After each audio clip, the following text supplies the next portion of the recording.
എല്ലാവർക്കും കടുപ്പത്തിലൊരു കഥയിലേക്ക് സ്നേഹത്തോടെ സ്വാഗതം. ഈ സീസണിലെ നമ്മുടെ 7ാമത്തെ എപ്പിസോഡാണ് ഇന്ന് നമുക്കൊരു പുസ്തകത്തെക്കുറിച്ച് സംസാരിക്കാം, അല്പമൊന്ന് അറിയാം. ഒരു മാറ്റം ആവശ്യമാണല്ലോ, അല്ലേ? 2023 പുറത്തിറങ്ങിയ പുസ്തകം അരുൺ ഷൂറിയുടെ പ്രിപ്പയറിംഗ് ഫോർ ഡെത്ത്. പെൻഗ്വിനാണ് പ്രസാധകർ. ഗൗരവതരമായ വായനയ്ക്കുള്ള ഒന്ന് എന്നത് പേരിൽ നിന്ന് തന്നെ വ്യക്തമാണ്. പ്രതിപാദ്യ വിഷയം മരണമാണ്. ജനിച്ച ഏതൊരാൾക്കും ഉറപ്പായും ഉണ്ടാകും എന്ന് തീർച്ചയുള്ള ഏക കാര്യം. എങ്കിലും എല്ലാവരും തന്നെ ഏറ്റവും കുറവ് തയ്യാറെടുപ്പുകൾ നടത്തുന്ന, ആലോചനകൾ സാധാരണയായി കടന്നു വരാത്ത ഒരു വിഷയവും മരണമാണ് എന്നത് വിരോധാഭാസം തന്നെയാണ്. Best is yet to come for which the first was made നമ്മൾ പലപ്പോഴും പല സന്ദർഭത്തിലും പ്രയോഗിക്കാറുള്ളതാണ്. പുസ്തകത്തെക്കുറിച്ചാണ് നമ്മൾ ഇന്ന് സംസാരിക്കുന്നത് എങ്കിലും തുടക്കം നമുക്കൊരു കഥ കേട്ടുകൊണ്ട് തന്നെ ആവാം. ഒരു ആശ്രമത്തിലെ കഥയാണ്. ഗുരുകുല സമ്പ്രദായത്തിൽ ശിഷ്യന്മാർക്ക് വിദ്യ പകർന്നു നൽകുന്ന ഇടം. രാവിലെ തന്നെ പൂജകളും ഉപചാരങ്ങളും പഠനവും ഒക്കെ കഴിഞ്ഞ് ഗുരുവും ശിഷ്യനും കൂടി അടുത്തുള്ള ഗ്രാമത്തിലേക്ക് പോകും. ഗ്രാമവാസികളുടെ അടുത്ത് നിന്ന് അന്നന്നത്തേക്കുള്ള ആഹാരം ഭിക്ഷയായി സ്വീകരിക്കും. അതാണ് പതിവ്. വഴിയിൽ ഒരു നദി കടന്നാണ് ഗ്രാമത്തിലേക്ക് പോകേണ്ടത്. പതിവ് പോലെ ഒരു ദിവസം ഗുരുവും ശിഷ്യനും കൂടി നദിയിലെത്തി, കടന്ന് അപ്പുറമെത്തി ഗ്രാമത്തിൽ നിന്ന് ആഹാരമൊക്കെ വാങ്ങി തിരിച്ചു വരുന്ന വഴി നദീതീരത്ത് ഒരു യുവതി നിൽക്കുന്നത് കണ്ടു. തലേദിവസം പെയ്ത മഴയിൽ നദിയിലെ നീരൊഴുക്ക് കൂടിയിരുന്നു. അത് കണ്ട് കടക്കാൻ ഭയപ്പെട്ടാണ് യുവതി അവിടെ നിന്നിരുന്നത്. ഇത് കണ്ടിട്ടും യാതൊരു ഭാവഭേദവും കൂടാതെ ഗുരു മുമ്പോട്ട് നടന്ന് അപ്പുറത്തെത്തി.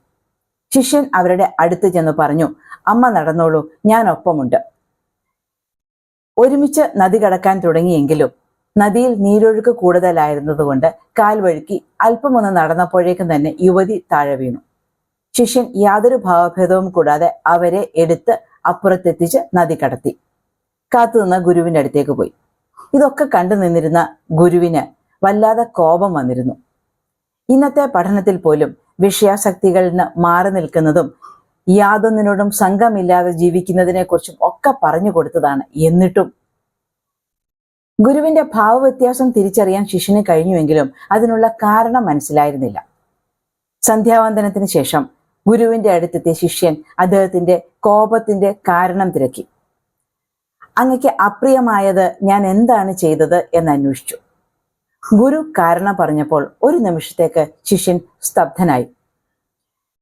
ഒരു മന്ദഹാസത്തോടെ ശിഷ്യൻ ചോദിച്ചത്, "ആ നദി കടന്നപ്പോഴേ ആ അമ്മയെ ഞാൻ ഇറക്കി വിട്ടല്ലോ. അങ്ങ് ഇപ്പോഴും ചുമന്നുകൊണ്ട് നടക്കുകയാണോ? അങ്ങയിൽ നിന്ന് കൂടുതലായി എനിക്കൊന്നും തന്നെ പഠിക്കാനില്ല." ഇത് പറഞ്ഞ ശിഷ്യൻ മറ്റൊരു ഗുരുവിനെ തേടി ആ ആശ്രമത്തിൽ നിന്ന് യാത്രയായി. ആ കഥ അവിടെ കഴിയുന്നു. എന്താണ് ഈ കഥ ഞാൻ ഇവിടെ പറഞ്ഞത് എന്ന് തോന്നുന്നുണ്ടാവും. ഈ കഴിഞ്ഞ ദിവസം ഒരു ആഘോഷത്തിൽ അഥവാ ഒരു ഒത്തുചേരലിൽ പങ്കെടുക്കാനിടയായി. അവിടെ എല്ലാവരും ജീവിതത്തിലെ വ്യത്യസ്ത അനുഭവങ്ങൾ പങ്കുവയ്ക്കുന്നത് കേട്ടുകൊണ്ടിരുന്നപ്പോൾ മുൻപൊരു വായനയിൽ മനസ്സിലുറപ്പിച്ചിരുന്ന ഈ കഥ ഓർമ്മയിലേക്ക് ഓടിയെത്തുകയാണ് ഉണ്ടായത്. കാരണം അന്ന് അവിടെ സംസാരിച്ച മിക്കവരും ഓർമ്മയിൽ സൂക്ഷിച്ചു വെച്ചിരുന്നതും എല്ലാവരുമായി പങ്കിട്ടതുമൊക്കെ കൂടുതലായും നെഗറ്റീവായ കാര്യങ്ങൾ തന്നെയായിരുന്നു.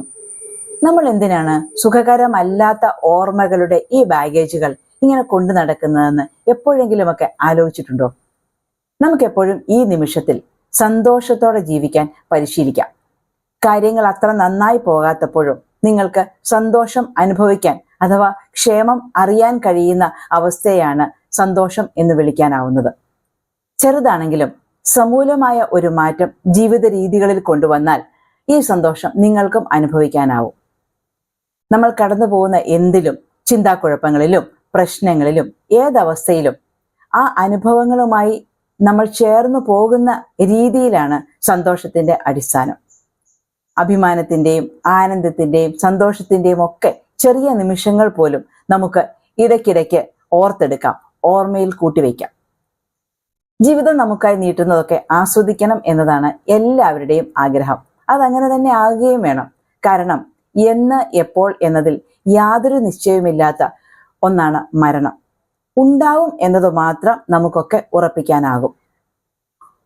അങ്ങനെയൊക്കെ ആലോചിച്ചപ്പോഴും അതേക്കുറിച്ച് ഓർത്തപ്പോഴുമാണ് അനായാസേന മരണം എന്ന മലയാളത്തിലേക്ക് മൊഴിമാറ്റം ചെയ്യപ്പെട്ട അരുൺ ഷൂറിയുടെ ഈ പുസ്തകത്തെക്കുറിച്ച് സംസാരിക്കണം എന്ന് തോന്നിയത്. പ്രശസ്ത പത്രപ്രവർത്തകൻ, കോളമനിസ്റ്റ്, എഴുത്തുകാരൻ എന്നീ നിലകളിലൊക്കെ നിറഞ്ഞു നിൽക്കുന്ന അരുൺ ഷൂറിയുടെ പുസ്തകം ഇറങ്ങുന്നു എന്നതിനെ വായനാ പ്രേമികൾ കാത്തിരുന്നതിൽ യാതൊരു അതിശയവുമില്ല. നിരവധി മഹത്തുക്കളുടെ ജീവിതങ്ങളെ കാണിച്ചു തന്നുകൊണ്ട് മരണം എന്ന നിത്യസത്യത്തിന്റെ അനിവാര്യത മനസ്സിലാക്കുകയാണ് ഇവിടെ ഗ്രന്ഥകാരൻ ചെയ്യുന്നത്. നല്ലത് മാത്രമേ പറയൂ എന്ന ചിന്ത നമ്മുടെ ഉള്ളിൽ പണ്ടു മുതൽക്കേ സ്ഥിരമാകുന്നതിന്റെ മൂല കാരണം ഭയമൊന്നു മാത്രമാണ്. അശുഭകരമായ എന്തിനോടുമുള്ള ഭയം, ദുഃഖങ്ങൾ, മരണം, പ്രകൃതി ദുരന്തങ്ങൾ, അനുഭവങ്ങൾ എന്തുമാകട്ടെ, പറഞ്ഞാൽ അത് നമ്മുടെ ജീവിതത്തിൽ സംഭവിച്ചാലോ എന്ന ഭയം, ആശങ്ക. ആ നിലയ്ക്ക് ആലോചിക്കുമ്പോൾ അരുൺ ഷൂറി എഴുതിയ 500 പേജുകൾ വരുന്ന ഈ പുസ്തകം ഒഴുക്കിനെതിരെയുള്ള ഒരു യാത്ര തന്നെയാണ്. ഇന്ത്യക്കും പാകിസ്ഥാനും ഇടയിലുള്ള നിയന്ത്രണ രേഖയെ വിളിക്കുന്നത് ലൈൻ ഓഫ് കൺട്രോൾ അഥവാ ലോക്ക് എന്നാണ്. അരുൺ ഷൂറിയുടെ ഈ പുസ്തകത്തിന്റെ ആദ്യ വരികളിൽ വളരെ ചിന്തനീയമായാണ് ഈ വാക്ക് അഥവാ ലോക്ക് ഉപയോഗിച്ചിരിക്കുന്നത്. ഈ ലോകത്ത് പ്രകാശത്തെക്കാൾ വേഗത്തിൽ പോകുന്നത് സമയം അല്ലെങ്കിൽ കാലമാണ് എന്ന് പറഞ്ഞു തുടങ്ങുന്ന ഈ പുസ്തകം തീർച്ചയായും ഒരു ഈസി റീഡ് അല്ല, പക്ഷെ ഒരു സജസ്റ്റഡ് റീഡ് തന്നെയാണ്. ഒന്നോർത്തു നോക്കൂ, നമ്മുടെയൊക്കെ ജീവിതത്തിൽ ഉറപ്പിച്ച് പ്രതീക്ഷിക്കാവുന്ന ഏക കാര്യം അവസാന യാത്ര. അതാണ് പരമമായ സത്യം. നമ്മളെല്ലാവരും ഏറ്റവും കുറച്ച് ചിന്തിക്കുന്നതും തയ്യാറാകുന്നതും ഈ സത്യത്തിനായി മാത്രമാണ് എന്നതും ആലോചിച്ചാൽ നമുക്ക് തെളിഞ്ഞു വരുന്നതാണ്. ശ്രീബുദ്ധൻ, ശ്രീരാമകൃഷ്ണ പരമഹംസൻ, രമണ മഹർഷി, ഗാന്ധിജി, വിനോബ ഭാവെ എന്നിങ്ങനെയുള്ള മഹാത്മാക്കളുടെ ജീവിതത്തിൽ നിന്നും അവസാന നാളുകളിൽ നിന്നും നമ്മുടെ മതഗ്രന്ഥങ്ങളിൽ നിന്നും ധ്യാന ഗുരുക്കളിൽ നിന്നും ഒക്കെ വിലയേറിയ അറിവുകൾ, അനുഭവങ്ങൾ, നിർദ്ദേശങ്ങൾ ഒക്കെ പകർന്നു നൽകിക്കൊണ്ട് ഈ പുസ്തകത്തിലൂടെ അരുൺ ഷൂറി ഓരോ വായനക്കാരനെയും സഹജഭാവത്തോടെ ജീവിതത്തിന്റെ ഏതവസ്ഥയെയും തുടക്കവും ഒടുക്കവും വരെ നേരിടാൻ സഹായിക്കുന്നുണ്ട്. ഈ പുസ്തകത്തിന്റെ വായനയിൽ ഉയർന്നു വരാവുന്ന നിരവധി സംശയങ്ങളും ചോദ്യങ്ങളും ഒക്കെ ഉണ്ട്. തീർച്ചയായും അതുതന്നെയാണ് എഴുത്തുകാരന്റെ ഉദ്ദേശവും. ചോദ്യങ്ങൾ ഉയരുന്ന മനസ്സിൽ മാത്രമേ അറിവിനായുള്ള ആഗ്രഹവും ഉണ്ടാവുകയുള്ളൂ. യഥാർത്ഥത്തിൽ ദൈവമുണ്ടോ? മായ, മരണാനന്തര ജീവിതം, പുനർജന്മം, ആത്മാവ്, ഇങ്ങനെ ഒന്നിൽ നിന്ന് ഒന്നിലേക്ക് കടക്കുന്ന നിരവധി ചോദ്യങ്ങൾക്ക് നമ്മുടെ മതങ്ങളും മഹത്തുക്കളും ഉദാഹരണ സഹിതം ഉത്തരങ്ങൾ തന്നിട്ടുണ്ട്. പലർക്കും ഉത്തരങ്ങൾ പലതാണ്, ഉദാഹരണങ്ങളും. എന്തായാലും ഒരു ഗൗരവതരമായ വായന കാക്ഷിക്കുന്നവരെ നിരാശപ്പെടുത്തില്ല ഈ പുസ്തകം. മലയാളത്തിൽ വായിക്കാൻ ഇഷ്ടപ്പെടുന്നവർക്കായി മലയാള തർജ്ജിമയായ അനായാസേന മരണം ലഭ്യമാണ്. ജീവിതാന്ത്യത്തെ സ്വീകരിക്കാൻ സജ്ജമാക്കുന്ന ഉൾക്കാഴ്ചകൾ എന്നാണ് ഈ പുസ്തകത്തിന്റെ ആദ്യ പേജിൽ കുറിച്ചിരിക്കുന്നത്. മരണമെന്ന നിത്യസത്യത്തെ നേരിടേണ്ടത് എങ്ങനെ എന്ന് മഹാന്മാരുടെ മരണാവസ്ഥകളും സ്വന്തം അനുഭവങ്ങളും ശാസ്ത്ര നിരീക്ഷണങ്ങളും ഒക്കെ ഇടകലർത്തി വിശകലനം ചെയ്ത് അവതരിപ്പിക്കുകയാണ് ഗ്രന്ഥകാരൻ. ആചാരങ്ങൾ, തീർത്ഥാടനങ്ങൾ, മന്ത്രങ്ങൾ ഇവയൊക്കെ സഹായിക്കണമെങ്കിൽ ഒരാൾ എന്ത് ചെയ്യണം എന്നതും അദ്ദേഹം കൃത്യമായി വിശദീകരിക്കുന്നുണ്ട്. നമ്മുടെയൊക്കെ മനസ്സിന്റെ യഥാർത്ഥ പ്രകൃതം തെളിഞ്ഞ പ്രകാശമാണ് എന്ന് നമ്മോട് പറയുന്ന അരുൺ ഷൂറി തന്റെ 78ാമത്തെ വയസ്സിൽ ഒട്ടും സുഖകരമല്ലാത്ത ജീവിത സാഹചര്യങ്ങളിൽ നിന്നാണ് ഇത്ര ഗഹനമായ ഒരു പുസ്തകത്തിന്റെ രചന പൂർത്തിയാക്കിയത് എന്നറിയുമ്പോൾ, മനസ്സിലാക്കുമ്പോൾ ആ നിശ്ചയദാർഢ്യത്തിന് മുന്നിൽ ഒരു വലിയ നമസ്കാരം പറയാതെ വയ്യ.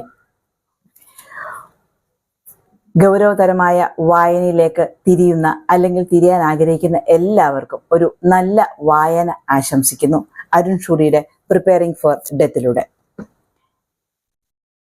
നമ്മുടെ ചാനൽ സബ്സ്ക്രൈബ് ചെയ്തിട്ടില്ലാത്തവർ തീർച്ചയായും ചെയ്യണം എന്ന് സ്നേഹത്തോടെ പറയട്ടെ.